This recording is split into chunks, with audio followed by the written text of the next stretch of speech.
I'm doing all the work, Jay Smiles. I see this again in the Alzheimer's committees and conferences that I go to, where there's one or two people carrying the weight for the whole family, and they're pissed and they're tired. And then there are tangential people who come in with a lot of opinions and a lot of fluff, but they're not doing the heavy lifting. They ain't giving no money and they ain't wiping no asses. Sometimes the medicine doesn't help at all, and other times it actually is making things worse. Either way, you go right to the source. The other thing you can do, you get ready for this. What's up, Parenting Up family? I've missed you. And I don't know how else to explain it but to say I've missed you. But don't worry about it. I'm gonna figure out a way for me to be in connection with you, in physical community with you a little bit more really soon.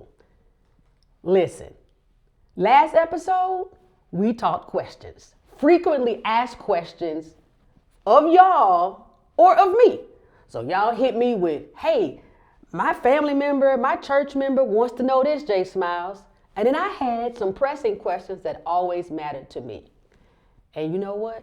The episode was very, very well received. So much so, y'all wanted the answer to some more questions. So here we go. Snuggle up, get ready, pull out your pen and your paper or record this, all right, on your little audio notes, because we're about to dig into some more questions from the greater Alzheimer's and dementia community and you, my Parenting Up homies. Parenting Up, Caregiving Adventures with comedian Jay Smiles is the intense journey of unexpectedly being fully responsible for my mama. For over a decade, I've been chipping away at the unknown, advocating for her, and pushing Alzheimer's awareness on anyone and anything with a heartbeat. Spoiler alert, this shit is heavy. That's why I started doing comedy, so be ready for the jokes. Caregiver newbies, OGs, and village members just willing to prop up a caregiver, you are in the right place. Hi, this is Zeddy.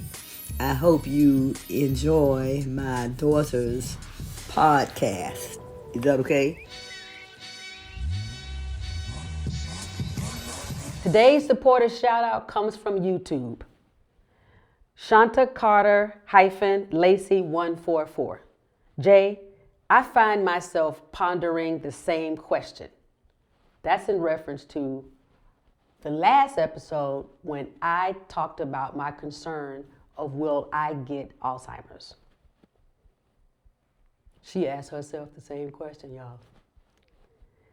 Watching Daddy go through makes me think about my kids having to take care of me if I'm diagnosed as I age. That's heavy. That's heavy. Thank you, Shanta Carter Lacey 144. Hopefully today's episode will let that land just a little bit softer in your spirit.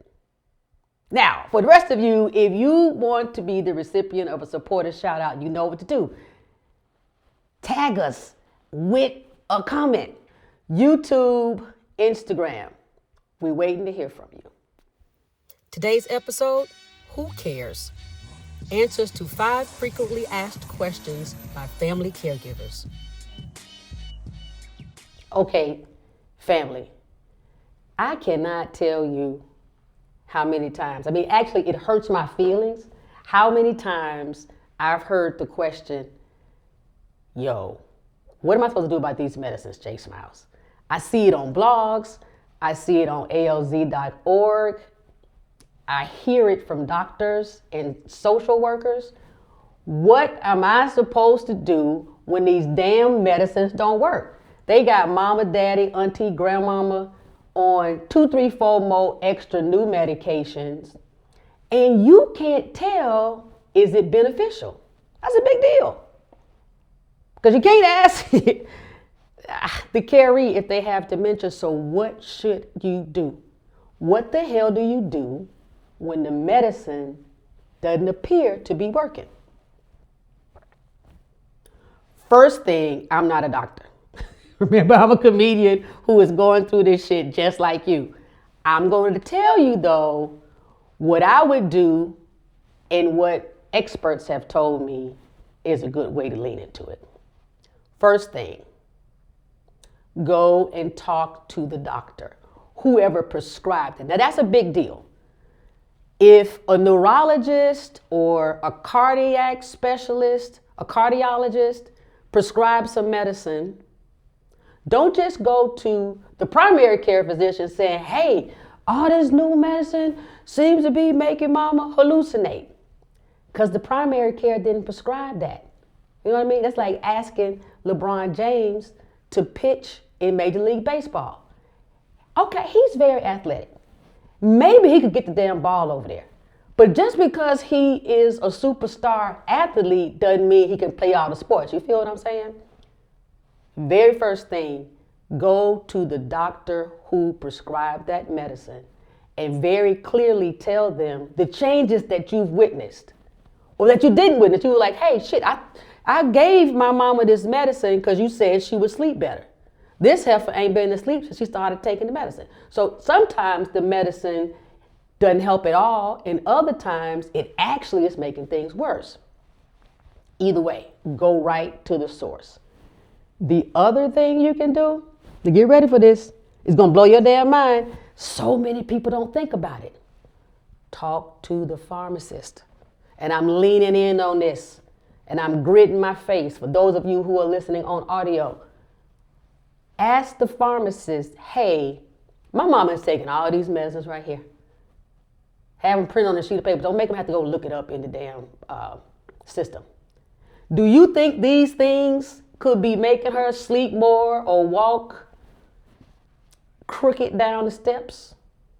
The pharmacist, believe it or not, they have more timely and pertinent information and insight than the doctors because they got to know about all the medicines and the interactions, all right? What is the difference between Alzheimer's and dementia? Is dementia Alzheimer's? Is Alzheimer's dementia? Are they kissing cousins? Do they know each other even? Why the hell do we have these two names? That is a very confusing thing, especially for the care village. Sometimes the caregiver, the main caregiver, figures it out kind of soon talking to the doctors, but then all the people around are like, what the hell? What's the difference?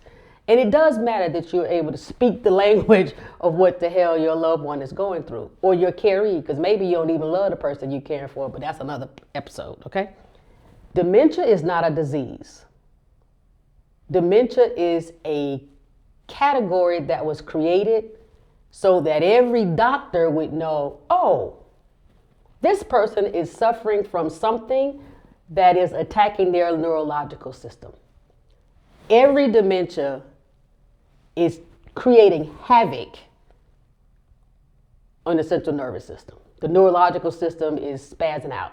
So that is just it's almost like the name of the chapter. And then if within the chapter, there's these sub chapters. Oh, no, you know what? I think better. Like if the name of the book was dementia, all the chapters would be Alzheimer's, frontotemporal, Parkinson's, Down syndrome, things like that. So Alzheimer's is actually a disease, a very specific disease that does very particular things to the brain. Dementia is not a disease. You cannot get a pill for dementia, okay? I mean, while you bullshitting, you really ain't got many options for Alzheimer's either. But Alzheimer's is the disease that is treated. Okay. I know y'all gonna want to hear this. Oh, Lord. Can I get paid for being the caregiver? Like, how come I gotta pay?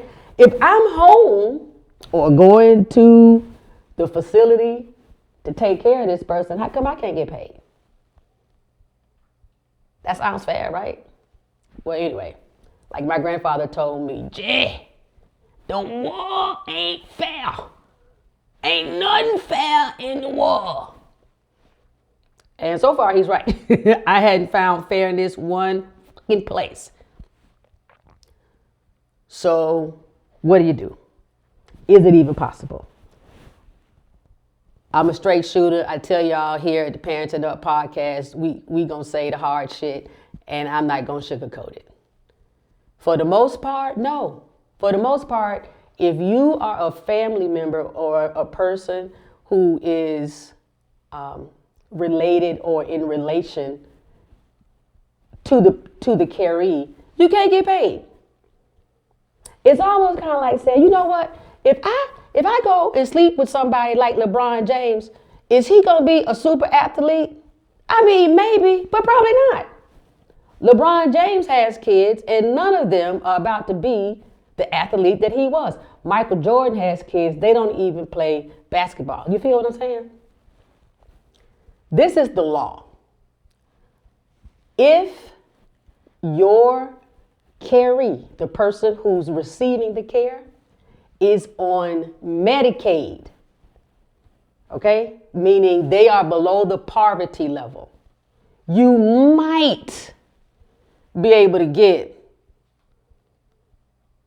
5 cents or so an hour. Now, I'm exaggerating about it being 5 cents, but I'm really telling you, it can't replace an income, and you can't make as much as you pay out of pocket.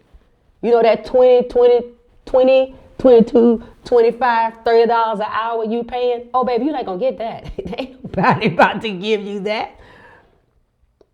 Health insurance, long-term health care, the Federal Family Medical Leave Act, none of that is about to pay you. Just trust me on that. You can talk to a lawyer if you'd like to. You can go to some of your local resources and ask them about it, but pound for pound, 9.9 times out of 10, you're gonna get paid zero, goose egg. And if you're lucky enough that Medicaid applies, your feelings will be hurt when they tell you what they're willing to pay you for your sweat and tears and time. It's crazy. The system sucks, which is why we out here advocating, but that's what it is. What happens when the family doesn't agree on what they should do? Y'all, how come everybody in the family won't get along and go ahead and take care of daddy? You know what I mean? The number of times a question comes across around, I'm doing all the work, Jay Smiles.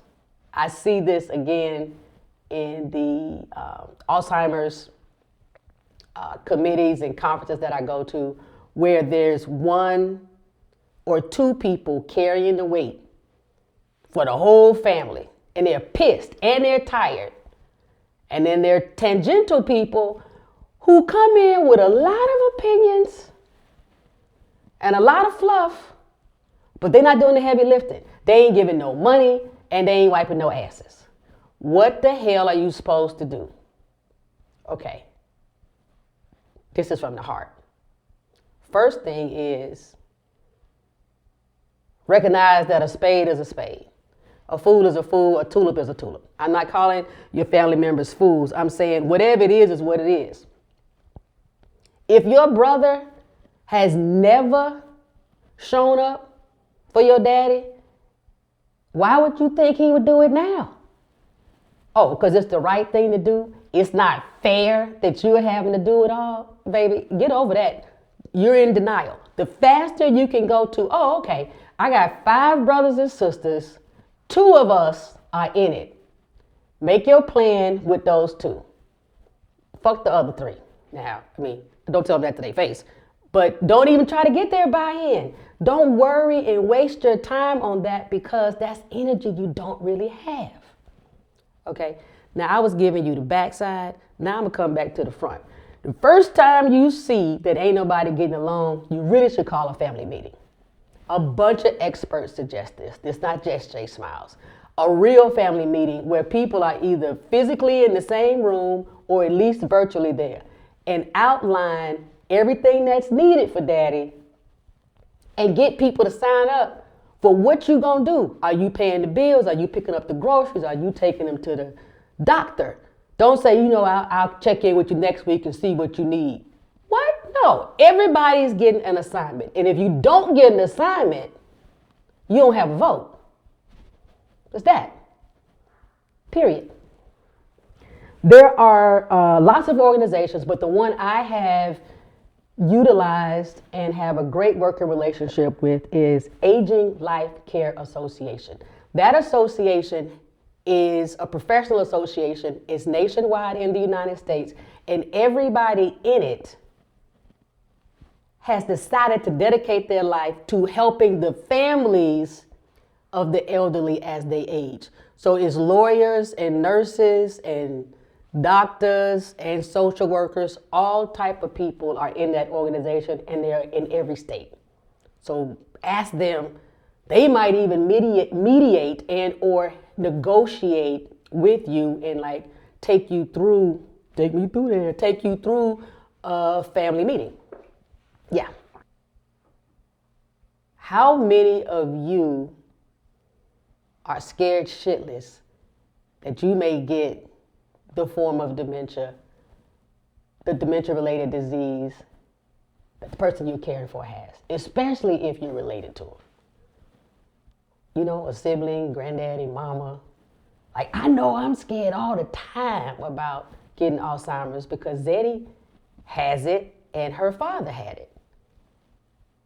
And it can add a level of stress and like an undergirding of anxiety that's just there like all day, every day. When you sleep, when you're in the shower, driving, riding, flying. It's a mess. Here's the question that gets posed to us most. What should my kids do if I get it? Right? So a person like, okay, I don't have kids. But if the primary caregiver is in the sandwich generation and they have some teenagers or some kids in their 20s and then they're caring for a 70, 80-year-old parent with dementia, I see you and I hear you. You're worried, damn, what I'm doing for my daddy right now, are my children gonna have to do this for me? And if I get the disease, what would I like them to do? How can I prepare them for it? Because nobody wants to talk about it. Your kids, they barely are okay with this happening to granddaddy. They damn so don't want to think their mama might also get it. So what should you do? All the experts say, and I agree with this. Sometimes I don't agree with the experts. I ain't gonna lie about that. This time I completely agree. You need to sit with yourself and write down how you would like to be cared for. Don't just tell your child while they pouring a bowl of cereal like, hey, if I get Alzheimer's, make sure that your spouse don't lock me in the attic. You know what I mean? Like, don't hit them with something like that. But write down, based upon what you're experiencing as a caregiver for your daddy, what you like and what you don't like about how you feel. Because you might not want your children to feel or experience the stress and responsibility the way you did. Like, know better, do better. Maybe you're the first wave of a full-time caregiver in your family. You had to start from scratch. You didn't know what the hell you were doing. Well, don't make it that hard on your children. Write down, this is what I would like. This is what I don't want. This is who I would like to be in charge. Curtis is better with cooking. Pam is better with the bills. Please put Pam over the bills and Curtis over my food. You can write all that down to alleviate a little bit of the dissension in the family should you get the disease. Before you tell them, just write it down or dictate it into any of these apps that let you talk. You pick. The other part about that, fucking take care of yourself. Okay? Get your numbers. What are you eating? How are you sleeping? Are you getting your water? Are you stretching? Are you exercising? Because maybe you can avoid getting any form of dementia. You can avoid it. Why wouldn't you want to try to avoid it? Shit, you don't want to go through it, and you don't want to put your kids through it. So that's it. Those are the latest set of questions that came from the world of dementia-related diseases at large, and from a few folks that said, Jay, we got more shit to ask you within the Parenting Up community. Love y'all. The snuggle up. Frequently asked questions. For real and for true, who cares about the questions that other people are asking? What is your question? We shared these just to give you an idea what other people in the community are experiencing and or are concerned about. You might have something else that's heavy on your heart or just won't leave your brain alone. No matter what you do, it just keeps popping up. Then that is your frequently asked question. You might just be the only one who has it, but if it keeps popping up in your caregiver journey, take it to an expert who really gives a shit, which is why I say like geriatric social workers or a geriatric or dementia-leaning neurologist. Don't just go and ask the dentist who just got out of school 6 months ago, what does he think about gum care for your 90-year-old grandma? You're asking unreasonable questions of that source. But don't belittle any of your questions. Write them down, put them in your cell phone, have maybe a little notepad right beside your bed, and anytime it pops up in your head, see, that's the universe trying to help you stay ahead of this shit to get the questions answered before you end up in a kerfuffle. A kerfuffle is a way that I didn't curse. How you like that? All right, so take care of yourselves. I love you. Thank you for tuning in. I mean, really, really, really, thank you so very much for tuning in. Whether you're watching this on YouTube or if you're listening on your favorite podcast audio platform. Either way, wherever you are, subscribe. Come back. That's the way you gonna know when we do something next. Y'all know how it is. I'm Jay Smiles. I might just drop something hot in the middle of the night.